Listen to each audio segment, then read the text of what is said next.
और अगर आप एक 150 200 300 सीसी की बाइक लोगे एज अ बिगिनर, तो वहाँ पे क्या है, आप रिस्ट्रिक्ट हो जाओगे, क्योंकि आप बाइक हर 6 महीने में 2 महीने में नहीं बदलने वाले हो। ये बात मैं आपको पहले ही बताता हूँ, अगर आप ये वीडियो सोच के देख रहे हो कि मैं TVS रॉनिन लेने वाला था और फिर मैं 400 सीसी की बाइक पे आ रहा हूँ, तो उनके लिए ये वीडियो नहीं है। ये वीडियो बेसिकली किसको टारगेट कर रही है? ये वीडियो उन लोगों को टारगेट कर रही है जिनको हंटर लेनी थी। मैं उनको कह रहा हूँ कि आप ये 400 सीसी की बाइक ले लो। तो सबसे पहली चीज़ की बात करते हैं, और सबसे पहली चीज़ है इस बाइक की जो हाइट है। यहाँ पे सीट हाइट की अगर आप बात करेंगे तो वो यहाँ पे जो है करीब करीब 800 mm होने वाली है। कुछ मॉडल्स में 790 mm भी है, बट मोटा मोटा मैं आपको 10 mm ऊपर बता रहा हूँ। तो यहाँ पे 800 mm की जो है सीट हाइट है। तो ये देखिए आप, ये एक परफेक्ट हाइट हो जाती है किसी भी बाइक के लिए। ये रोडस्टर कैटेगरी की बाइक है, इस वजह से यहाँ पे ना तो ये बहुत ज़्यादा टॉल है एक एडवेंचर की तरह, ना ये बहुत ज़्यादा नीची है एक क्रूज़र की तरह। ये एक बैलेंस है क्रूज़र और एडवेंचर का, जो कि रोडस्टर कैटेगरी के अंदर आती है।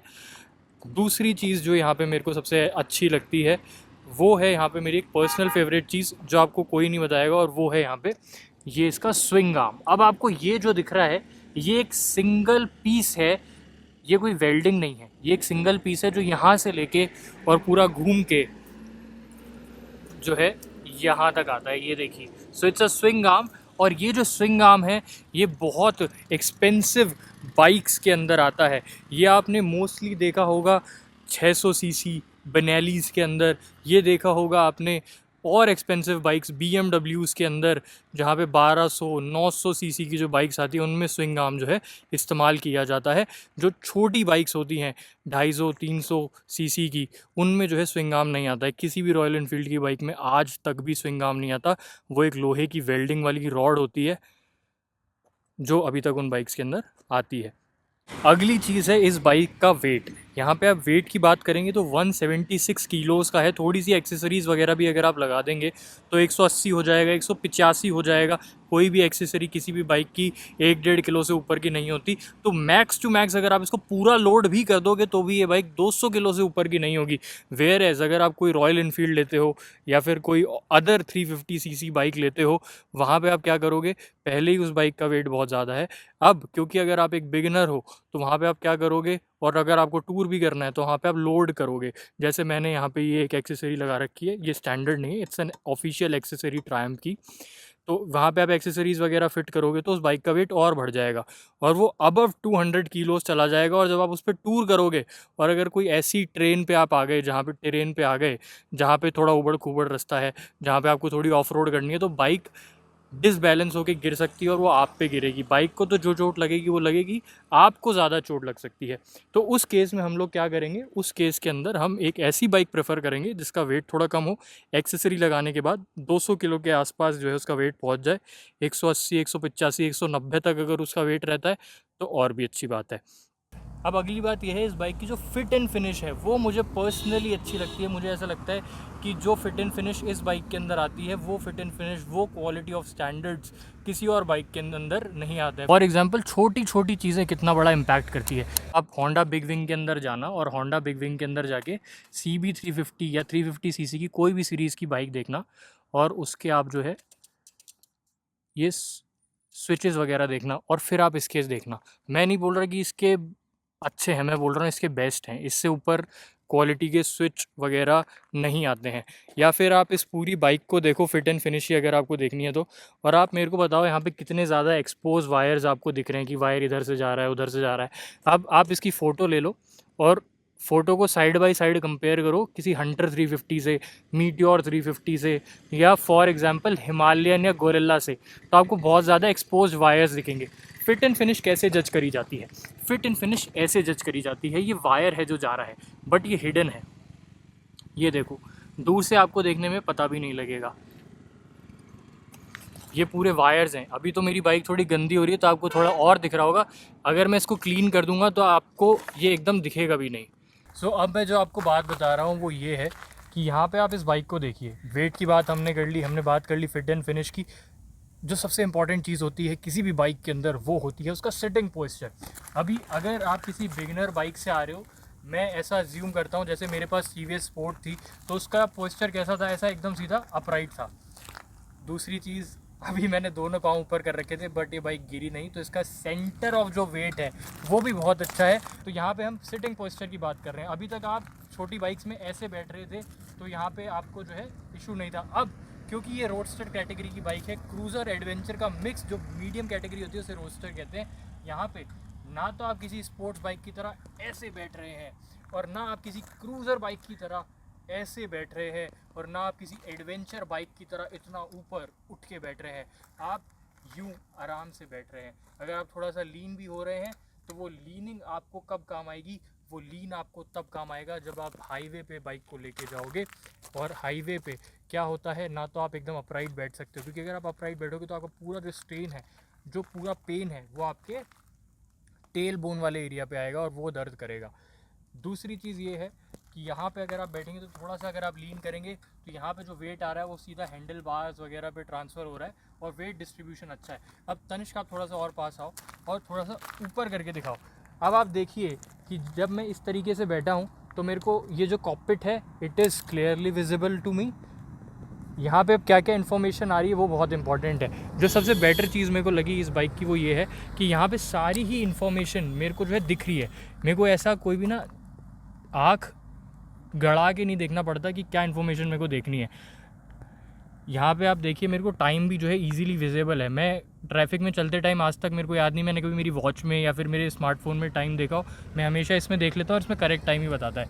तो अब आप देखिए ये बाइक जो है बहुत ज़्यादा चौड़ी नहीं है। इससे क्या है कि यहाँ पे जो है मेरे को वो बिग बाइक वाली फील जिसे हम कहते हैं वो तो आ रही है, पर उसके साथ साथ मुझे ये भी नहीं लग रहा कि यार मैं इसको हैंडल कैसे करूँगा। कि अगर ये बहुत ज़्यादा चौड़ी होगी और मैं नया एक जो है अभी बाइक चलाना शुरू किया है, मैंने बड़ी बाइक पे स्विच किया है, तो मेरे लिए मनूवर करना मुश्किल हो जाएगा ट्रैफिक में भी, और ऑफ रोड तो फिर आप भूल ही जाओ। बट यहाँ पे ये देखो पूरी जो पोजीशन है इसकी वो काफ़ी लीनियर है, तो मैं इसको आराम से ट्विस्ट एंड टर्न करके देख सकता हूँ। वो वीडियो मैं अटैच कर देता हूँ जहाँ पे मैं जो है इसको ऊपर लेके आया हूँ नाहरगढ़ पे, तो वो आप देखो तो आपको पता लगेगा कि इतना ईजीली जो है हम इसको मनूवर कर पा रहे हैं। तो अब हम देखिए ऊपर जा रहे हैं, 1% भी स्ट्रेस नहीं है बाइक के अंदर और बल्कि बहुत स्मूथ चल रही है बाइक। तो ये फ़ायदा है एक 400 सीसी बाइक होने का। अगर आप 350 सीसी बाइक ले भी लेंगे तो देखिए आज की डेट में ना 350 सीसी और 400 सीसी में बहुत ज़्यादा फ़र्क नहीं है। अगर आप एक हंटर ले लेंगे या फिर आप जो है कोई जावा वगैरह ले लेंगे तो एक तो पहले उसमें पावर कम है, प्राइस आप उतना ही पे कर रहे हो। तो मैं आपको ये कह रहा हूँ कि क्यों ना आप एक बेटर बाइक ले लो, 400 सीसी की बाइक T4 ले लो T। और अगर आप एक 150, 200, 300 सीसी की बाइक लोगे एज अ बिगिनर तो वहाँ पे क्या है आप रिस्ट्रिक्ट हो जाओगे, क्योंकि आप बाइक हर 6 महीने में 2 महीने में नहीं बदलने वाले हो। It will take time, it will take some good time to get a new bike, so why not get a good big bike। तो आप स्पीड T4 पे जाओ और या फिर अगर आपका बजट है तो स्पीड 400 पे चले जाओ।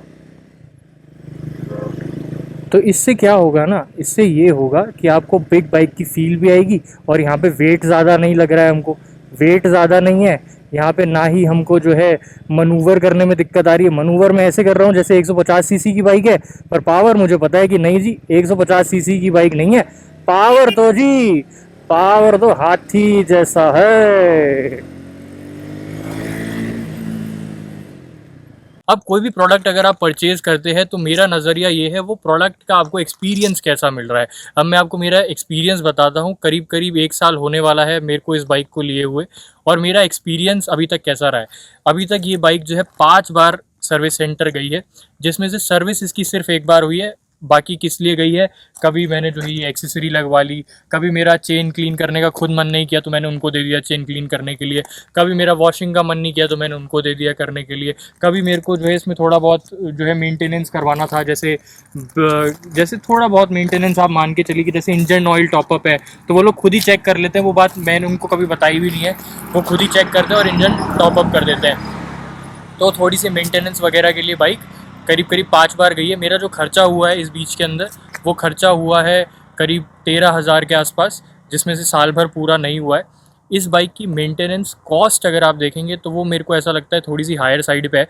जैसे कि अगर आप ब्रेक पैड ही देख लीजिए, इसके अंदर आगे सिंटर्ड ब्रेक पैड आते हैं। मैं स्पीड 400 की बात कर रहा हूँ। If you talk about speed T4 तो उसके अंदर जो है नॉर्मल ब्रेक पैड्स आते हैं, तो वो सस्ते पड़ेंगे पर क्योंकि ये उसका हायर वर्जन है तो यहाँ पे इसका फ्रंट ब्रेक पैड करीब 3-3.5 हज़ार कॉस्ट करता है लेबर के साथ, तो वो महंगा है। और उसका भी एक सोल्यूशन है जो मुझे नहीं पता था, मेरे को भी बाद में पता चला है कि अगर मैं वही ब्रेक पैड KTM से लूँगा तो वो मेरे को जो है 1700 के अंदर पड़ेगा, यानी कि 1000 रुपये कम पड़ेगा, 1000-1200 रुपये। तो ये ऐसी चीज़ है जो वारंटी में भी कवर नहीं होती, जो आप इजीली कवर करवा सकते हो कहीं और से लेके और उसको इसमें इंस्टॉल कर सकते हो।